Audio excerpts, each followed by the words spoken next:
So a lot of times when you come to fish these wing dams, you maybe haven't ever been to one of them, and you really want to take a little bit of time and just kind of see how they lay out.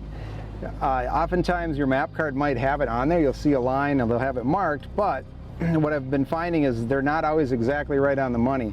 So what I like to do is just kind of go out towards the end of it. Don't get in too shallow where you might hit your engine on it, but just simply idle over it real slow, and then you'll see it like you see now. Here it's coming up, coming up.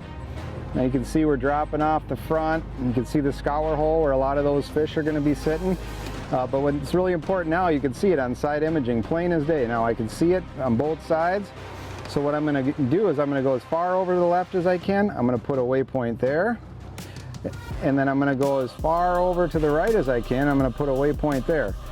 And now those will show up right on my map here. And you can see it's not exactly where it was shown on that map card. So what's really important about that now is when I go set up to start casting, now when I spot lock, say I'm not feeling rocks on every cast, well, I'm probably not getting back far enough to it. So now if I really want to know where it is, I just take my cursor, scroll back to it, and I can see it's 170 feet away. Well, I can't cast that far, so I know I just need to slide my boat back, say 30, 50 feet off of it, and you're going to make a lot more cast in the strike zone if you take a little time and know exactly where that wing dam is. Thanks for watching. Hit the subscribe button and click on the bell to stay up to date with the latest tips and techniques to help you get the next bite.